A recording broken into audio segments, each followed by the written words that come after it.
All right, welcome to another deep dive. And today we're heading into the world of Bardsung, Mhm. Legend of the Ancient Forge. Oh, exciting. Yeah, we've got excerpts from the core rulebook and the Reforged Edition too. Nice. So should be fun to dig into both of those and see what's changed, see what stayed the same, and yeah, just get a sense for this whole world. Yeah, I mean, what's really cool about Bardsung is how it blends narrative and game mechanics, right? Like Yeah. you're not just fighting monsters, you're embodying these heroic ideals and literally shaping the world with your actions. Okay, so let's start with the basics. What's the story behind all of this? What is this world? So, Bardsung is set in this world where the gods, they used to just walk among mortals, right? And they gave them access to this wellspring of magic at the world's core. Okay. But mortals being mortals, they kind of overdid it. Classic. Yeah, they got a little power hungry and overused the magic, which led to this huge cataclysm. Oh. Yeah, the gods had to retreat, and the world basically froze over for centuries. Whoa, so it's like a classic case of too much of a good thing kind of situation. Exactly, exactly. But eventually, the magic started to come back. Okay. But here's the thing, it wasn't fueled by godly essence anymore.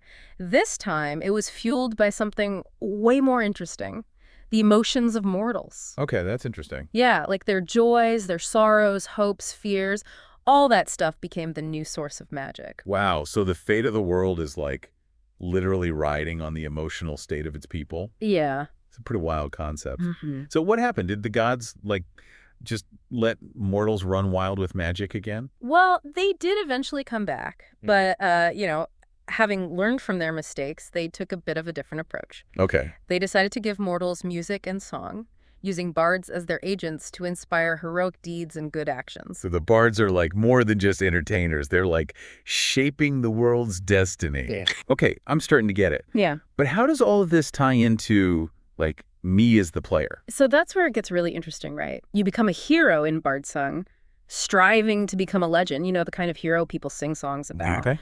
And your actions, both in and out of combat, actually generate those positive emotions that help keep the world's magic going. Oh, okay. So it's I'm actually playing out this hero's journey. Yeah. And my choices have a direct impact on everything around me. Precisely. And the game gives you this super cool setting for all this epic adventuring, the Ancient Forge. The Ancient Forge.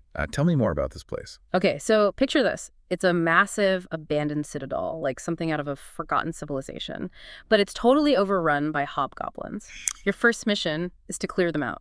Pretty classic, like dungeon crawling 101. Okay, I'm following.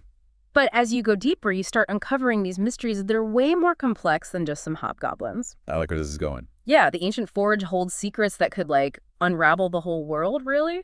Oh, wow. Okay, now I'm really intrigued. But before we get too lost in this Ancient Forge, how does this game actually play? We talked about it being a blend of board game and RPG. So what are the core mechanics? Well, it uses some familiar mechanics you see in tabletop RPGs. You'll be rolling a 20-sided die for your actions, adding your hero stats and all that, trying to meet target numbers. Right, makes sense. There's advantage and disadvantage, too, where you roll an extra die and take the highest or lowest, depending. Yeah. But what makes Bardsung really unique is this thing called the fate mechanic. Okay, yeah. The fate mechanic. Tell me more about that. What is it? So fate is like a resource that you manage during battles. It's represented by tokens that can be active or exhausted. Okay. And you replenish fate not just from good rolls, but also by fulfilling your hero's unique fate trait. Their fate trait? Yeah, it's this specific personality trait that they have that determines how they actually gain fate back. Wow. Oh, that's interesting. So each hero has their own way of being heroic that ties into this whole fate thing. Exactly. Okay, that's really cool. So we have these emotions fueling the world, these heroes with unique fate traits. But how does it all actually connect to how you play the game? That's the cool part. You see, by embodying your hero's fate trait, you're not just getting a mechanical advantage, you're generating those positive emotions we talked about, the ones that literally sustain the world. Right. So let's say your hero's fate trait is all about protecting others. When you make heroic actions in battle, you're actually contributing directly to the world's magic. It's a brilliant way to tie everything together. Wow, I'm starting to see how it all comes together. It's this big cycle of heroism and magic. Exactly. Okay, so we've got this incredible world, these unique mechanics like fate, but what does an actual Bardsung session look and feel like? Well, you'll mostly be switching between two modes, exploration and combat. They're different, but they intertwine, creating this really dynamic flow to the game.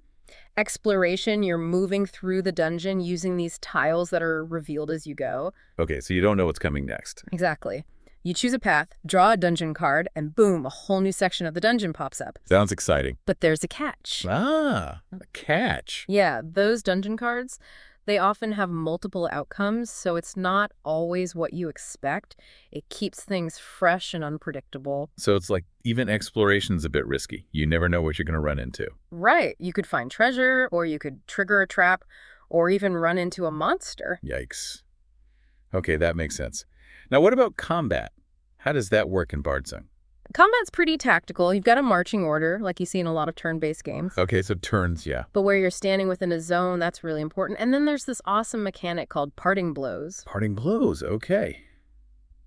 I'm intrigued. Tell me more. So let's say you're fighting an enemy, but you need to get out of their zone, maybe to reach a goal or help an ally. With the parting blow, you can attack as you move away.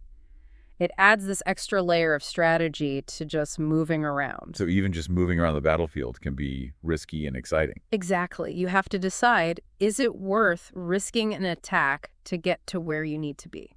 Yeah, I see that. Makes sense. It's not just hacking and slashing. It's like thinking ahead, knowing when to strike, knowing when to maybe back off a little bit. Totally. And that's just the tip of the iceberg when it comes to combat. You've got all these different hero types to choose from, each with their own unique abilities and starting equipment, plus tons of different enemies to face, each with their own challenges. Okay, before we go into all that, I want to talk about the Reforged rules you mentioned earlier. Yeah. Like, what's the deal with those? Oh, yeah, those. Well, they're designed to, streamline the original rulebook and make the game a little easier to grasp. You know, some things were a little confusing in the first version. So they made it more accessible. Exactly. The creators realized that certain rules could be clearer. So the Reforged Edition is all about making it smoother to understand and play without changing the core mechanics. Okay, that's good. Especially for folks who might be intimidated by some board games and their massive rule books. Yeah, for sure. So can you give us some specific examples of how the Reforged rules improve the experience? Well, one big thing is they introduced the term natural result when rolling dice. Okay. Natural result, what's that? It just refers to the number you roll before you add any modifiers. Got it. So just the raw number on the dice. Exactly. Seems small, but it actually clarifies a lot of rules and emphasizes those moments when you roll like a natural 20 or a natural 1, makes it more dramatic, Okay. So even if you fail with a natural 1, it's still matters. Exactly. It still has an impact. It's like the world acknowledges the drama of those extreme rolls. I like that. It's not just mindless dice rolling. It's every roll has some weight to it. For sure. Another thing they did was clarify how damage is resolved in combat. It makes it so even attacks that don't meet an enemy's toughness still have some consequences. Plus, they reorganized the rulebook, made the language a bit simpler, made it easier to find what you need. So it's all around more user-friendly. Exactly. Well, that's all the time we have for this first part of our Bardsung deep dive. We've explored the world, talked about the cool fate mechanic, and even touched on those Reforged rules. Be sure to join us for part 2, where we'll dig deeper into exploration and combat. Welcome back to our Bardsung deep dive. So last time we were talking about those Reforged rules and how they cleared up some things. Yeah. And one of the places they really help is in combat. Oh, okay. How so? Well, remember we talked about natural results on dice rolls? Right. Like rolling a 20. Exactly. Like a natural 20 on an attack roll, that's an automatic critical hit, more damage, and often some other cool effects too. Oh, nice. But even a natural one, even though it's a failure, it still gives you back one of your fate tokens. Really? Yeah, it's like the world knows how dramatic those extreme rolls are. It's like a reward for those tense moments. I like that. So luck plays a part, but it's not just random dice rolling. You got to use those lucky moments smart. Exactly. Speaking of being smart, how about we talk about how combat actually happens in Bardsung? Yeah, let's do that. Paint me a picture. What's it like? Well, combat is super dynamic. It's not just standing there and trading blows. Where you're standing matters a lot. And you got to keep those parting blows in mind. Right. Those attacks you can make when you move away from an enemy. Risky, but sometimes you got to do it. Exactly. But it's not just basic attacks, right? You've got special abilities and all sorts of effects going on. Oh, yeah, for sure. Tell me about those. Each hero has unique abilities on these talent cards. They let you do all kinds of things, healing your allies, changing the environment, even unleashing these crazy, powerful attacks. So it's like more than just hitting hard. You got to use your powers smart to control the battlefield. Yeah, you gotta outsmart your opponents. Can you give me like a specific example of one of these abilities that shows how strategic it can be? Well, let's talk about the Quicken effect. Quick. So, say you're up against this really tough enemy and you need to act before they do something nasty. With Quicken, you can actually change the turn order, jump ahead in line, so to speak. Whoa, so you could like stop an enemy attack before it happens or get yourself in position to protect someone? Exactly. That's the kind of strategic thinking that Bardsung is all about. Clever. Oh. I bet there's all sorts of other effects that add to that complexity, huh? Oh yeah, tons. Some inflict conditions on enemies, like weaken, making them easier to hit, or silence, which stops them from using certain abilities. Oh, I see. So it's like a debuff. Yep. And of course, you got to watch out for conditions they might put on you, like bleed or poison. Those hurt over time. Yeah. Yeah, not good. Sounds like there's a lot to keep track of during combat. There is, but that's what makes it so fun and engaging, right? You're always thinking, adapting to whatever's thrown at you. I can see that. Okay, so we talked about each hero having their own unique talent cards. Can you give me an idea of what kind of heroes we can actually play as in Bardsung? Like, what's the variety like? Well, you got your classic warrior types, like the Dawn Guard. They're great at close combat and protecting everyone else.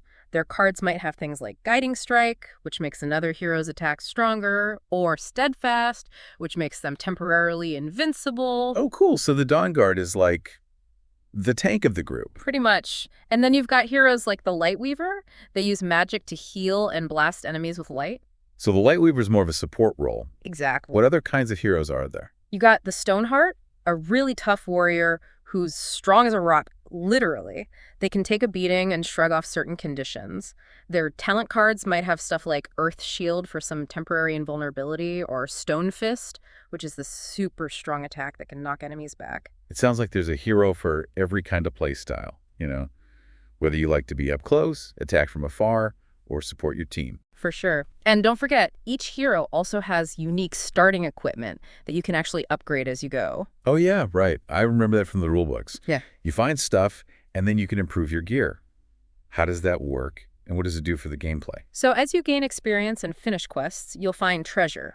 Things like gemstones and runes. You can use those to make your equipment better. I see. Each piece of gear has upgrade slots, and you put the gemstones and runes in those slots to get bonus effects. Oh, that's cool. So it's not just finding a better sword. It's like customizing the one you have to match how you play. Exactly. It lets you make your hero your own. So to summarize, you pick your hero, level up their abilities, customize their gear, and then head into these awesome dungeons, facing all sorts of challenges and making choices that affect the world around you. You got it.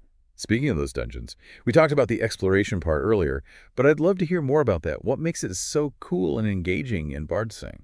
Well, remember those dungeon cards we talked about? The ones with multiple outcomes that keep you guessing? They're a big part of exploration.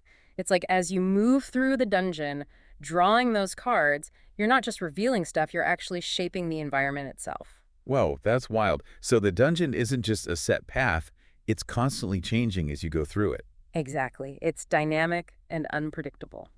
Can you give me an example of how these cards can change things and affect what challenges we face? Okay, imagine you draw a card that says, the air suddenly smells like sulfur, and a huge chasm opens up in front of you. Each hero has to roll a dexterity check. If they fail, they get hurt and fall in. Whoa, that escalated quickly. So exploration can suddenly turn into a life or death situation. Yeah, exactly. It makes you rely on your skills and a little bit of luck to make it through. I can see that. And I bet those dungeon cards can add stuff to the environment that makes combat even more interesting too, right? Totally. You might find fire pits that burn you if you get pushed into them, or rubble that gives you cover and makes it harder to hit you. There could be vines that try to grab you, or pools of water that you can use to put out fires. Man, it sounds like the dungeon is like a character in itself, always throwing new things at you. It really is. It keeps you on your toes and makes sure no two playthroughs are the same. Okay, so we've talked about combat, we've talked about exploration. Right. But what about the bigger picture? We know that our choices affect the world, but how does that actually play out? Is there a way to, track our progress and see the results of our actions? That's where the reputation system comes in. It's basically how the world sees your heroes and what they've done. Oh, got it. So it's not just about getting loot and experience, it's about building a name for yourself as a true hero. Right. But how does it work? How do your actions actually change your reputation? Yeah, tell me more about that. Throughout the game, you'll have chances to make decisions that affect your reputation. Some are big, like deciding to protect a village from bandits or choosing a side in a conflict. But even small things, like how you talk to people or if you put others before yourself, can make a difference. So it's not just about being a typical hero, it's about making choices that show what you believe in. That's deep. Right. It's about the legacy you leave behind. I love that. So does this reputation score, like, do anything in the game? Does it have actual effect? Oh, definitely. A good reputation can open up new paths and possibilities, change how people treat you, even affect what resources you have access to. High reputation, you might get special quests. Low reputation, it might be harder to make friends and get help. It's like a ripple effect. Yeah. Even small choices can have big consequences down the road. Exactly. And the coolest part is these choices aren't always clear-cut. You might have to weigh the good and the bad and really decide what kind of hero you want to be remembered as. Man, Bardsung is shaping up to be way more than just a game. It's like this living, breathing world where what you do actually matters. It really is. It shows how powerful storytelling can be, even in a game with complex mechanics. Well said. I can't wait to hear about those epic boss battles you mentioned earlier and anything else we haven't covered yet. But we'll have to save that for the final part of our deep dive. All right, welcome back for the final part of our Bardsung deep dive. I'm ready to hear about those epic boss battles we've been teasing and whatever else we haven't covered yet. Well, we've talked a lot about how player choices shape the world, right? Yeah. And those boss battles, they really take that to a whole other level. Oh, yeah. How so? Remember that cosmic scorecard we talked about, the one tracking the world's emotions? The boss battles are where that scorecard really comes into play. Okay, you got my attention. Tell me more about how boss battles work with this whole emotion thing. It's not just about defeating a strong enemy, right? It's about making choices that reflect what you believe in and ultimately decide what happens to the world. The challenges you face, who you team up with, what you sacrifice, it all affects that emotional balance we talked about. So even while I'm fighting, I'm still shaping the story. It's like I'm writing the next chapter. Exactly. Can you give me an example of a choice I might have to make during a boss battle and how it could affect everything? Okay, so let's say I'm fighting a dragon, and I find out that it's so angry because a nearby village got destroyed by war, and that despair is fueling the dragon's rage. I could just focus on killing the dragon, but that might make things worse for the world, right? Exactly. If you ignore what's causing the dragon's rage, you might win the battle, but the world could still be in trouble because all that despair is still out there. That's heavy. It's Yeah. like a reminder that being a real hero isn't just about being strong. It's about understanding and caring about what's going on. You got it. Or you could choose a different path, right? What if you use your abilities to help the villagers? If you inspire them, their hope could weaken the dragon and maybe even tip the scales back towards good. Oh, that's a cool idea. So even in the middle of a fight, I can make choices that change the whole emotional landscape and ultimately affect the fate of the world. Exactly. And the boss battles themselves, they have some unique mechanics that make them different from regular fights. Okay, like what? Well, first off, they happen on a special arena area of the board, and the bosses have multiple initiative cards. Hold on. Multiple initiative cards. What's that mean? It means the boss can act several times in a round, often in unpredictable ways. Each card might give them a new power, let them move in weird ways, or even call in more enemies to help. So those boss battles are really going to test my skills. It's not like fighting a normal enemy. Right. You got to think ahead, figure out what the boss is going to do, and work as a team to survive. And don't forget about those heat-up mechanics we discussed. Oh, right, where enemies get stronger when they're hurt.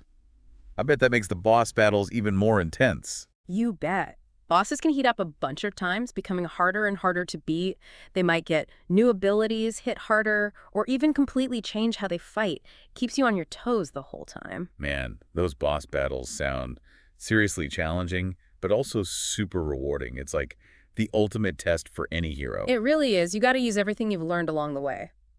Well, we've covered a ton of ground in this deep dive. We've explored the world's lore, the mechanics of combat and exploration, those cool reforged rules, and even the impact our choices have on the world. Bardsung is more than just rolling dice and moving pieces. It's like a whole experience. Yeah, I agree. It's a world where your choices really matter and the story you create is unique to you. Exactly. To wrap things up, is there anything else about Bardsung you think people should know? I think the big thing to remember is that Bardsung is a game about both strategy and emotion. It's about finding your own way to be a hero, making decisions that shape the world, and creating stories that people will sing about for ages. Wow, that's a great way to put it. Thanks for taking this deep dive with us. It's been a blast exploring the world of Bardsung, Legend of the Ancient Forge. It's been my pleasure. May your adventures be full of heroism and epic tales. And to all our listeners out there, thanks for joining us. What kind of hero would you be in the world of Bardsung? What choices would you make? Think about that. And until next time, keep on diving deep.